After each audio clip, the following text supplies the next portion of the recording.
এই সোসাইটিটা পাঁচটা দিক দিয়ে অনেক বেশি সেনসিটিভ।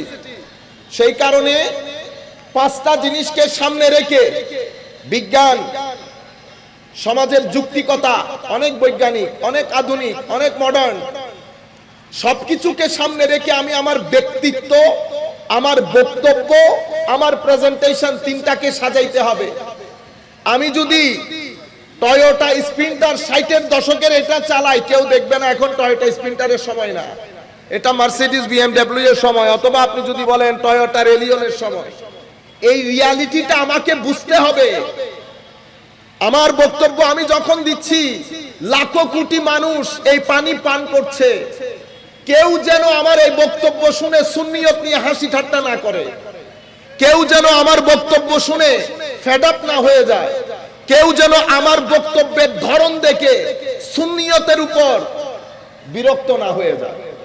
আমরা যেটা করেছি, আমরা আমাদের বক্তব্য দিয়ে, প্রেজেন্টেশন দিয়ে, অদূরদর্শিতা দিয়ে, কাপড় চোপড় দিয়ে, কথাবার্তা দিয়ে আমরা সাধারণ মানুষকে বিরক্ত করে ফেলেছি।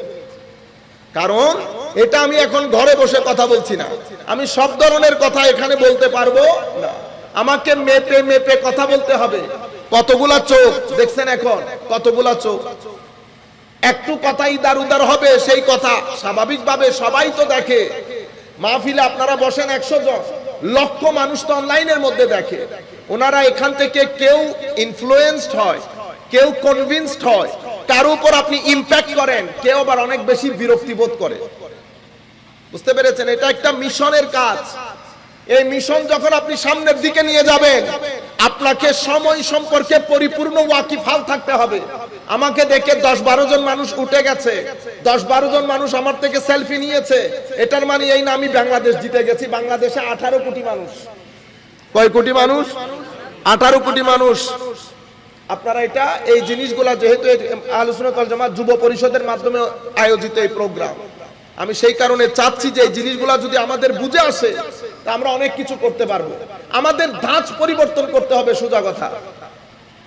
আপনি আপনার মেয়ের জন্য যখন ছেলে আসে, ছেলে যদি নরমাল কাপড় চোপড় পরে আসে, তা আপনারা পছন্দ করেন না, ঠিক না? কি বলেন? কাপড় চোপড় ঠিক নাই, কথাবার্তা সুন্দর নাই, কথাবার্তা গুছিয়ে বলতে পারে না। আপনি এখন দ্বীনের দাওয়াত দিতে এসেছেন, পৃথিবীর সবচেয়ে উন্নত ব্যক্তি, যার উপরে আল্লাহর কাউকে সৃষ্টি করেন নাই, ওনার প্রোডাক্ট বিক্রি করতে এসে যদি আমার কাপড় চোপড়ে ঠিক না থাকে, হইল? পান আমি অবশ্যই খাবো, কিন্তু আমি পান খেয়ে ঠোঁট লাল করে কাপড় চোপড়ে ঠিক নাই। আমাদের নঈমী সাহেব হুজুরের স্টাইল দেখছিলেন? কাপড়ে চোপড়ে মনে হইতো না যে প্রত্যেকদিন আরেকটা একটু পরে আসছে। আমাদের আল্লামা জালালউদ্দিন আল কাদরি ফিগার দেখছেন, কাপড় চোপড় দেখছেন। আমাদের আল্লামা হাশিমি সাহেব হুজুরকে দেখতে কেমন লাগতো? পুরো একটা ফেরেশতা বসেছিল না? তো আমরা এরকম হইতে হবে না। আমরা আমাদের বুজুর্গদের মতো, আমাদের যারা আকাবেরিন, ওনাদের মতো হইতে হবে না। কাপড়ে চোপড়ে, কথায় বার্তায়, ইলম আখলাকে, তখন আমি মিশনের কাজ করতে পারবো। আমার নবীকে নিয়ে সাল্লাল্লাহু আলাইহি ওয়াসাল্লাম, আমাদের মুসলিম খেলাফতের পতনের পরে পৃথিবীর মধ্যে বিভিন্ন দেশে, আমরা মুসলিম উম্মাহ বিভিন্ন দেশে বিভক্ত হয়ে যায়। কেউ পাকিস্তানি, কেউ বাঙালি, কেউ ইন্ডিয়ান, কেউ সৌদিয়ান, কেউ মরক্কন, কেউ দুবাই, কেউ কারো দেশে পাসপোর্ট ছাড়া যাইতে পারে না। কিন্তু ইতোপূর্বে আমরা ছিলাম মুসলিম উম্মাহ। কি ছিলাম? মুসলিম উম্মাহ। কেউ আমাদের একেবারে আফ্রিকান কান্ট্রি, যেটা মুসলমানরা শাসন করছে, সেই জায়গার জঙ্গলে ধাক্কা দিত, মানুষ 3 বার চিন্তা করত। কেন? এই 3 মহাদেশ মুসলমানদের। কাদের? কয় মহাদেশ? 3 মহাদেশ মুসলমানদের। আমাদের জঙ্গলে একটা ধাক্কা দিলে, আমাদের ঘরের বেড়ায় একটা ধাক্কা দিত, মানুষ 10 বার চিন্তা করে দিত কার বেড়ায় ধাক্কা দিচ্ছে। আপনারা বুঝতে পেরেছেন? সেই মুসলমান পতনের পরে এটাকে বলে নেশন স্টেট। আমরা এক একজন এক এক দেশের লোক হয়ে গেলাম। সৌদি আরব আসলো, মিডল ইস্ট সহ আরো তেল প্রধান দেশগুলো আসলো। তাদেরকে নিয়ে পৃথিবীতে একটা নতুন চক আঁকা হলো। পৃথিবীতে একটা মুভমেন্ট শুরু হয়েছে, ওয়েস্টার্নাইজেশন মুভমেন্ট। আমি জানি না এই কথাগুলো আপনারা বুঝবেন কিনা, তবু আমি বলে ফেলি, আমার মূল বক্তব্য আপনারা বুঝবেন। এখানে অনেক লোক দেখেন তো, সবার জন্য খেয়াল করে কথা বলতে হয়। ওয়েস্টার্নাইজেশন মানে পশ্চিমা বিশ্ব চায় আপনি তাদের মতো করে চিন্তা করবেন, তাদের মতো কাপড় পরবেন, তাদের মতো খাবেন, তাদের মতো জীবন যাপন করবেন, তাদের মতো বিয়ে শাদী করবেন, তাদের মতো দিন, তাদের যেমন দিন নাই আপনাদেরও যেন দিন না থাকে, হায়া থাকতে পারবে না, হায়া থাকতে, অর্থাৎ তারা যেভাবে চায় আপনি সেভাবে জীবন যাপন করবেন। আপনারা করছেন, এখন করছেন না বলতেছেন? আমি একটা বলি, আপনারা জানেন আমাদের দেশের নাটক সিনেমা দেখার মতো আছে, আর কিন্তু আমাদের লোকজন দেখছে না। অনেক লোকজন না দেখলে কোটি কোটি টাকার ব্যবসা হয়। নাটক সিনেমার কাপড় আমাদের দেশের সাথে, আমার কালচারের সাথে, আমার ধর্মের সাথে, আমার মোরালিটির সাথে, আমার নীতি নৈতিকতার সাথে আমাদের দেশের নাটক সিনেমা যায় না। এটা হচ্ছে বিভিন্ন ধাপ, আপনি আস্তে আস্তে অগ্রসর হচ্ছেন। আমরা রাত দিন ঘরের মধ্যে কাজ থেকে, অফিস থেকে এসে ঘরের মধ্যে যখন ঢুকি, আমরা নাটক সিনেমা নিয়ে বসি না? রাতের 3:30 4টা পর্যন্ত করে আমরা এরপরে ঘুমিয়ে যাই। এটা মুসলমানদের রীতিনীতি ছিল না।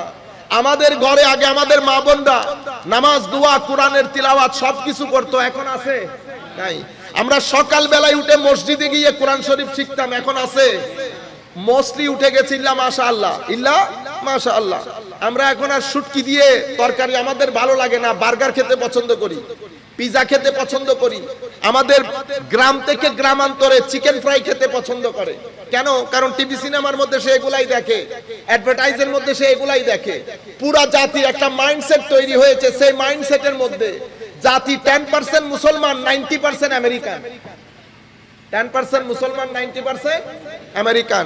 কাপড়ে, চোপড়ে, কথায়, বার্তায়, চুলের স্টাইলে, বুঝতে পেরেছেন? আচ্ছা, কিন্তু তাদের নীতি নৈতিকতা নিতে পারি নাই। কথা বলি তো মিথ্যা বলি, ওয়াদা করি তো ভঙ্গ করি, ঝগড়া হলে আমরা গালিগালাজ করি, এর পরবর্তীতে আগুনের গুলা এটার ভিতরে নিয়ে হাঁটি, এখান থেকে চন্দনাইশ বাজারে যাওয়া পর্যন্ত 10 জনের লগে ঝগড়া করি। ঠিক আছে? মুখ হেন কোন গীবত, হিংসা, হাসদ আপনারা করি না? আমরা করি না? সামগ্রিক ভাবে বলেন তো দেখি, এটা কোনো কিছু মুসলমানের সাথে যায়? এখন আমি যদি লাখ বলি আমি আশিক রাসূল, আল্লাহর ওয়াস্তে এগুলা বলি না। তাসাউফ পড়েন, সুফিবাদের কিতাব পড়েন, গাজালির কিতাব পড়েন, এই জবান বন্ধ হয়ে যাবে। আমাদের অসম্ভব দুঃখের বিষয়, এটা আমরা দুর্ভাগা, আমাদের কোন আহলে সুন্নাত ওয়াল জামাতের মাদ্রাসার মধ্যে সুলুক এবং তরিকত, তাসাউফের কোন কিতাব পড়ানো হয় না। যার কারণে আখলাক, সুফিয়ান আখলাক, দরবেশান আখলাক এগুলো আমাদের ভিতরে নাই। আমার ভিতরে হিংসা, অহংকারে ভর্তি। কেন? কারণ আমি যেই জিনিসগুলো পড়ার মাধ্যমে মানুষ হিংসা, অহংকার থেকে মুক্তি পায়, সেগুলো তো আমরা পড়ি নাই। কারি তরিকতে কাদেরিয়া দাবি করি, কারো ঘরের মধ্যে গুনিয়াতুত তালেবিন নাই।